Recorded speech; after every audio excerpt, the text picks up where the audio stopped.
Ahoy, as they would say in the sailing world. At least I think so. I'm not a sailor, so I really have no idea.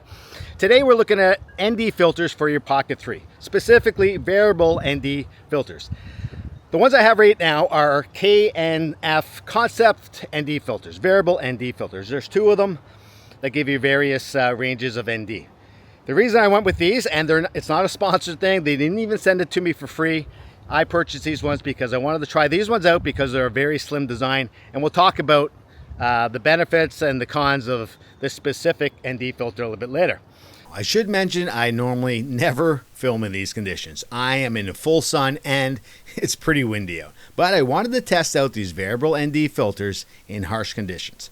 So I wanted a bright sun and I wanted some clouds to make things really tough on these filters and tough on myself. I am a sweaty, shiny mess. Oh man, I'm sweating. So as we know, the Pocket 3 has a fixed aperture of 2.0. So you can't adjust the aperture any more than that. You can't do anything with it. You can adjust the ISO, you can adjust the shutter.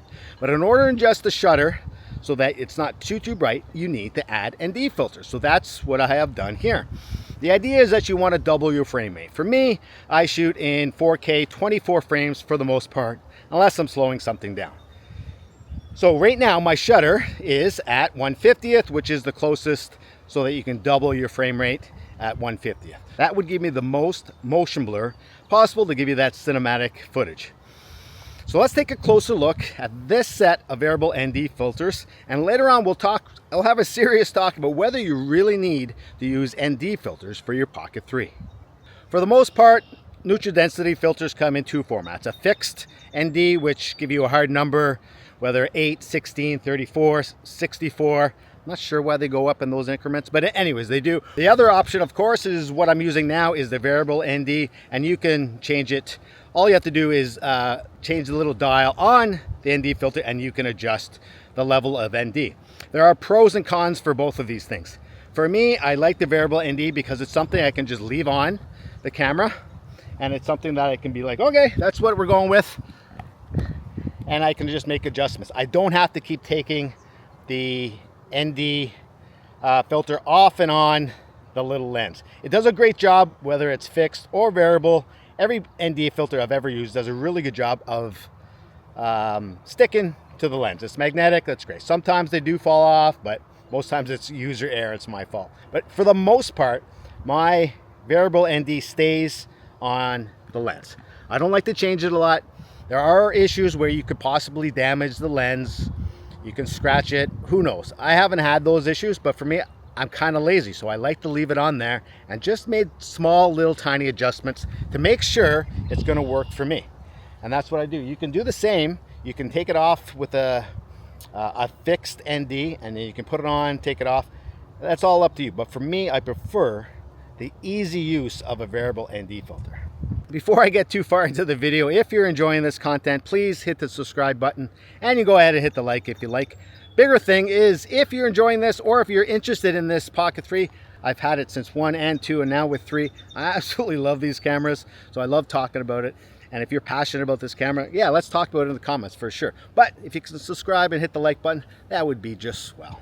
The main reason I purchased these variable ND filters from K&F was the small, sleek design of the filters. I wanted a decent quality glass for sure, but I also wanted a filter slim enough to stay on the lens when I turn the camera on and off, because we do that a lot. These filters will stay on, and I like that.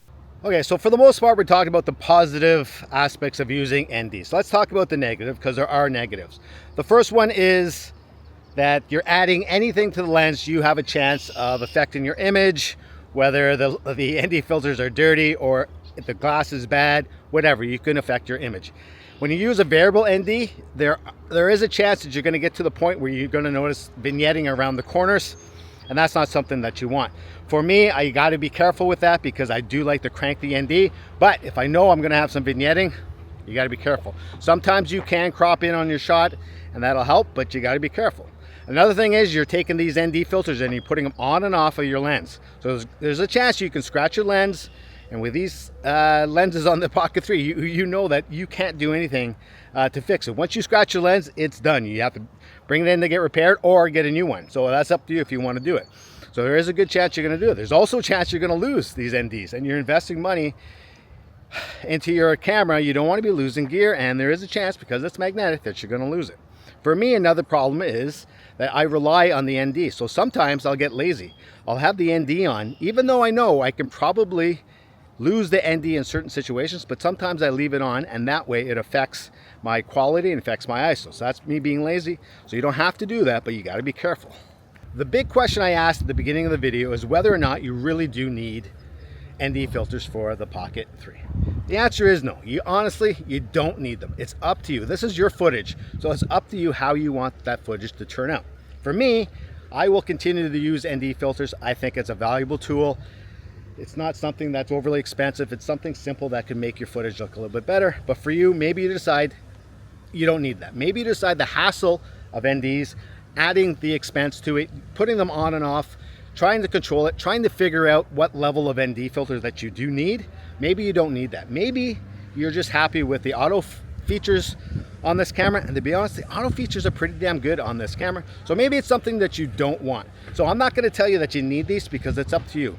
It's your camera. You do whatever you need to do to get the footage that you need. I would suggest giving it a try and determining yourself whether you need it. And to be honest, they're not that expensive. If you don't need them, great, you have them. If you need to use them and bring them out at some point, then great, you can. But if you decide you don't want to use them, that's fine too. Okay, let's take a little break from all the ND talk with this camera. Can we just talk about how much fun the Pocket 3 is to use? It's easily the most fun camera that I've ever used, and I use it all the time, sometimes because it's so much fun to use and so small and so easy to bring out and get into different situations so you can get some unique shots. For me, I absolutely love using my other cameras. I have the Sony mirrorless camera that I use all the time. Sometimes I put that on a gimbal and that works really, really well, but it's such a pain in the butt to set up. You have to balance the gimbal. If you change lenses, you got to rebalance. It's a pain in the butt. This thing, you turn it on and you're good to go. So for me, it's easily the most fun camera to use. What about you guys? Is this something that you guys use because of the fun use out of it, or is it because of the quality? Now with the 1-inch sensor, the quality's gotten so much better that, you know what, I'm pretty damn happy with the quality. But for me, the fact that it's so much fun to use is probably the biggest reason why I get the Pocket 3 out of my camera bag most often. So now I've taken the ND filter off. There's nothing on the lens. I've actually even cleaned the lens.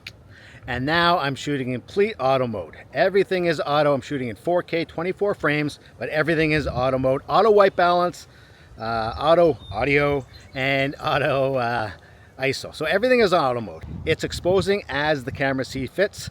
I'm not 100% sure what it looks like because it's really hard to see the screen when you're staring into direct sunlight. But I think it's probably doing a decent job. So you can determine whether you need ND filters or whether it's something that you're not going to give a try because it's, hey, maybe you don't need it. Again, it's your footage. You do what you want. So what about you guys at home? Is this something that you guys use at home on your Pocket 3 in like a day-to-day settings, or something you use on a special occasion?